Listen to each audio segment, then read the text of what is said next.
आदमी बेईमानी पे आमादा हो जाए या कुछ भी करे, संविधान के तोड़ फोड़ के अपने अनुरूप बना ले तो वो नामुमकिन को मुमकिन बना लेगा। लेकिन ये चीज़ें बहुत दिन तक नहीं चलती और ये मुझे कहने में ज़रा भी संकोच नहीं है कि जनता अभी जागरूक है, जनता देख रही है। और जनता जब अंगड़ाई लेती है, जागरूक हो जाती है, जब खूट खड़ी होती है तो किसी तानाशाह का या किसी बेईमानी करने वाले का लोकतंत्र में बहुत दिन तक वर्चस्व बना नहीं रहता है। तो ये मोदी का ये खेल अब ख़त्म हो चुका है कि छात्र चाहे NSY के हों चाहे VVP के हों, छात्र छात्र हैं, वो किसी भी विचारधारा हो सकते हैं। अगर उन छात्रों ने किसी गलत मुद्दे विरोध किया, और अगर IIT वाला जो मुद्दा मैं समझता हूँ यही था जिस पे उन्होंने विरोध किया था, जिस तरह से एक लड़की के साथ छेड़छाड़ किया गया, बाद में कहा गया कि बलात्कार भी हुआ, उसके साथ दुराचार हुआ, तमाम बातें आई सामने, इस तरह का चर्चाएँ थी। उसको अरेस्ट भी किया गया और उनको गलत ढंग से जमाना, और जिन गिरफ्तार होने के पहले वो भाग के चले गए, मध्य प्रदेश चले गए।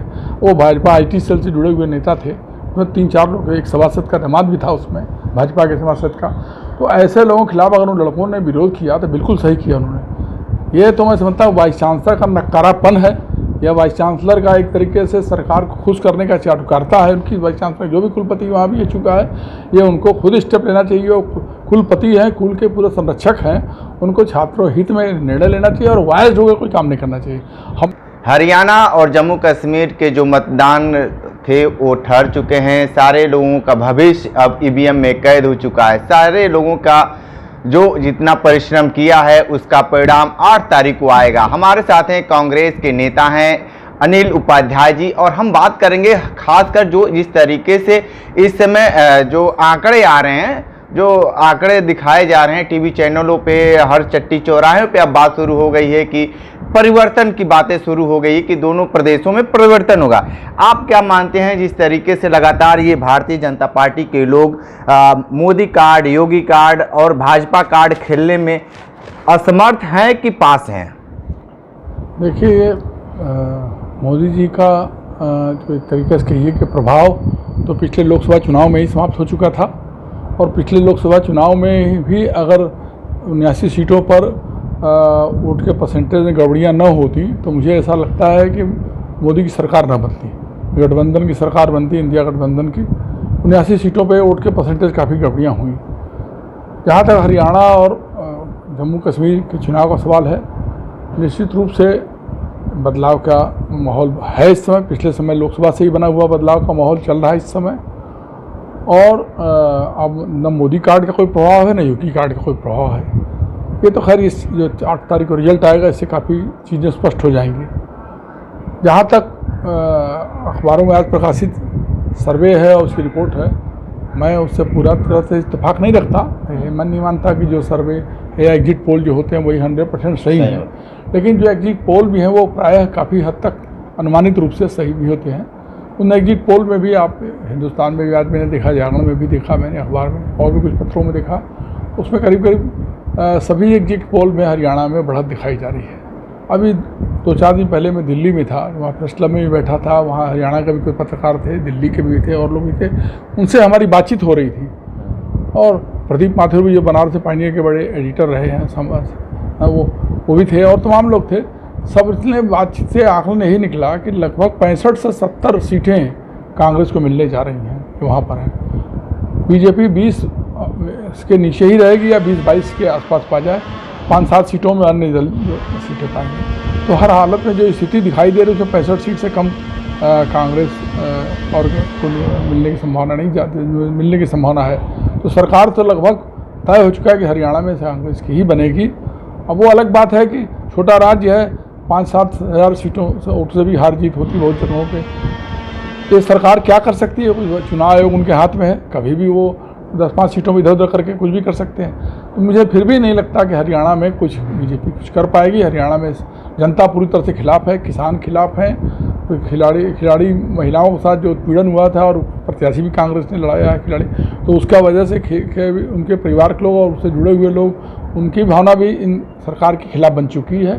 तो वहाँ हरियाणा में सरकार निश्चित रूप से कांग्रेस बनेगी। और जम्मू कश्मीर में भी इनका प्रयोग पिछले लोकसभा चुनाव में भी फेल रहा, और इस बार भी वहाँ जम्मू कश्मीर में भी सरकार पूरी बनने, हालांकि वहाँ टफ फाइट है, लेकिन फिर भी सरकार कांग्रेस, नेशनल कांग्रेस और कॉन्फ्रेंस ऑफ कांग्रेस के गठबंधन की बनने की पूरी संभावना है। वो अलग बात है कि चुनाव आयोग के माध्यम से 10-5 सीटों वहाँ पर भी गड़बड़ी करके कुछ कर दें, वो अलग बात है, लेकिन फिर भी सरकार कुल मिला के दोनों जगह बनेगी। और मुझे लगता है कि आने वाले समय में जब महाराष्ट्र में चुनाव होगा तो वहाँ पर भी ये मुँह खाएंगे। अब मोदी का कोई कार्ड नहीं चलने वाला, न योगी जी का कोई प्रभाव। अच्छा, एक बात बताइए, क्या जिस तरीके से लगातार ये लोग कहते हैं कि मोदी हैं तो नामुमकिन है, मतलब कुछ भी सब संभव बता रहे, तो इनकी लोकप्रियता कहाँ से घटना शुरू हो गया है? मोदी है तो नामुमकिन है, अरे मुमकिन है कहने वाले लोग ठीक है, वो उनकी प्रशंसा में कहते हैं। मैं भी कह रहा हूँ मोदी है तो मुमकिन है। मोदी ने ही 79 सीटों पे हार को जीत में बदल दिया है ना। वो हार रहे थे, जीत गए। अब कोई बेईमानी पे आमादा हो जाए, चुनाव आयोग पे अपना कब्जा कर ले, चुनाव आयोग को भी सत्ता नष्ट कर दे। जो चुनाव आयोग में 3 सदस्यीय कमेटी, उसमें सुप्रीम कोर्ट का भी प्रतिनिधित्व होता था, उसको ख़त्म कर दिया आपने। अब 2-3 सदस्यीय कमेटी में 2 आपके आदमी रहेंगे, एक प्रधानमंत्री रहेंगे, एक चीफ कैबिनेट रखेंगे। तो अगर आदमी बेईमानी पे आमादा हो जाए या कुछ भी करे, संविधान के तोड़ फोड़ के अपने अनुरूप बना ले, तो वो नामुमकिन को मुमकिन बना लेगा। लेकिन ये चीज़ें बहुत दिन तक नहीं चलती। और ये मुझे कहने में ज़रा भी संकोच नहीं है कि जनता अभी जागरूक है, जनता देख रही है। और जनता जब अंगड़ाई लेती है, जागरूक हो जाती है, जब खूट खड़ी होती है, तो किसी तानाशाह का या किसी बेईमानी करने वाले का लोकतंत्र में बहुत दिन तक वर्चस्व बना नहीं रहता है। तो ये मोदी का ये खेल अब ख़त्म हो चुका है और हर मोर्चे पे फेलोर हैं। जब इस सरकार में आए तो बोले 15-15 लाख खाते में देंगे, बाद में कहीं जुमला है क्या 2-2 करोड़ रोजगार हर साल देंगे। आप 2 करोड़ एक बात काटते हैं जैसे कि कर, अब वो तो हमेशा अब राहुल गांधी की बातें करते हैं, खटाखट वाले कहाँ गए? अब खटाखट अभी सत्ता में वो लोग हैं नहीं, विपक्ष में हैं लोग, फिर भी अभी खटाखट की उनकी बातें जा नहीं रही। राहुल गांधी को तो प्रधानमंत्री के रूप में मोदी देख रहे हैं और लगता है कि अब अभी भी राहुल गांधी प्रधानमंत्री हैं। हर काम के लिए राहुल गांधी की आलोचना। राहुल गांधी ने खटाखट कहा तो उनकी सरकार तो बनी नहीं।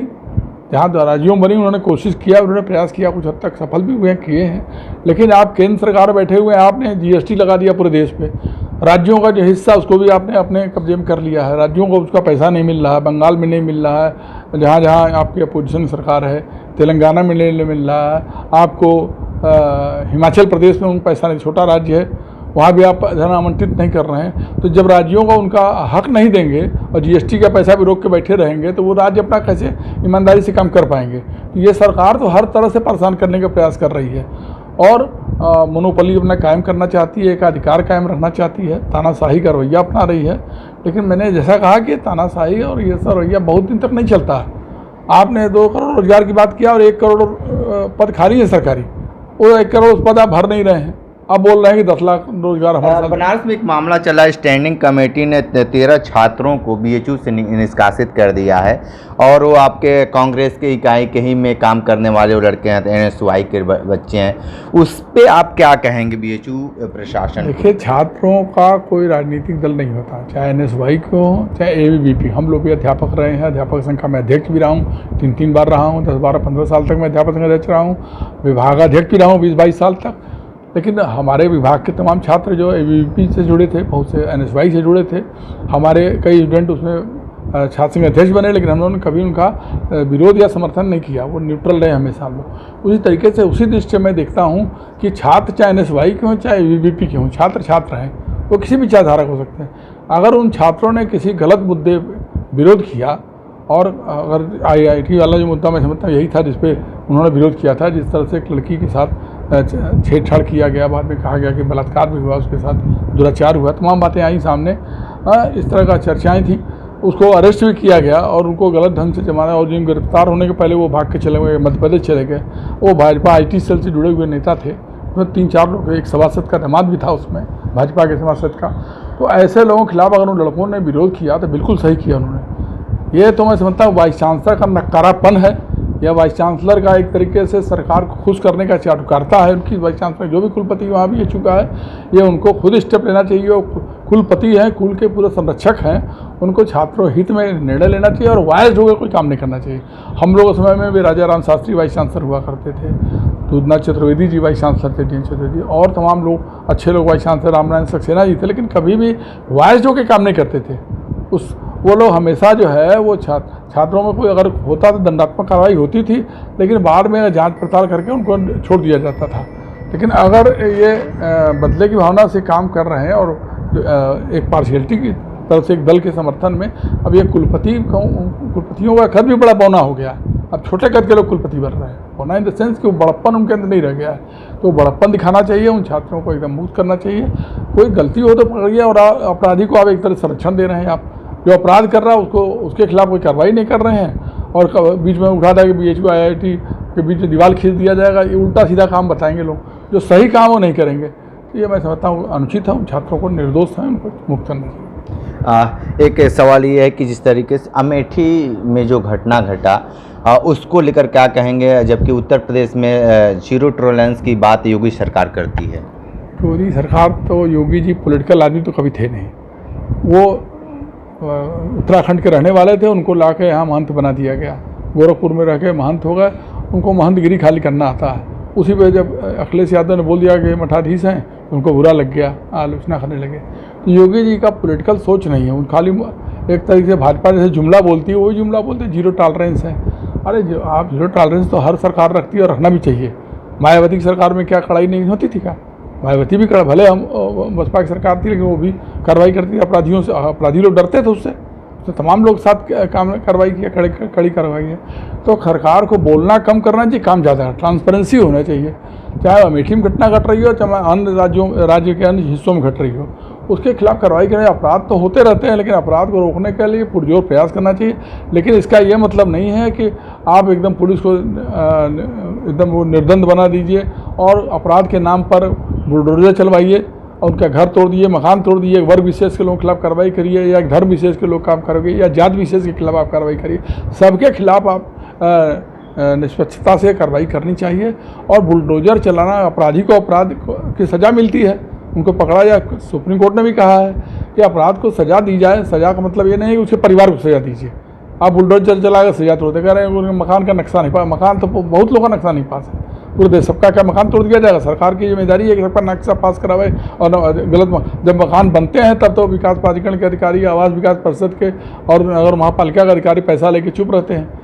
जब बन जाएंगे तो कहीं नक्शा नहीं पास है। तो ये आप भ्रष्टाचार को नहीं रोक पा रही है सरकार, और पुलिस तंत्र को हावी खाली कर रही है एक पक्ष के दबाने के लिए। ये नहीं होना चाहिए। निष्पक्षता के भाव से, ट्रांसपेरेंसी से, ईमानदारी से काम होना चाहिए। तभी मैं समझता हूँ कानून का शासन होगा और अपराधियों को सही मायने में दंड मिलेगा। बिल्कुल। तो आप सुन रहे थे अनिल उपाध्याय जी को बहुत सारी बातें बताए हैं योगी और मोदी को लेकर। विशेष इंटरव्यू कर रहे थे, तो हमारे साथ बने रहिए। कांडी बनारसी के साथ हमें दीजिए इजाज़त। नमस्कार।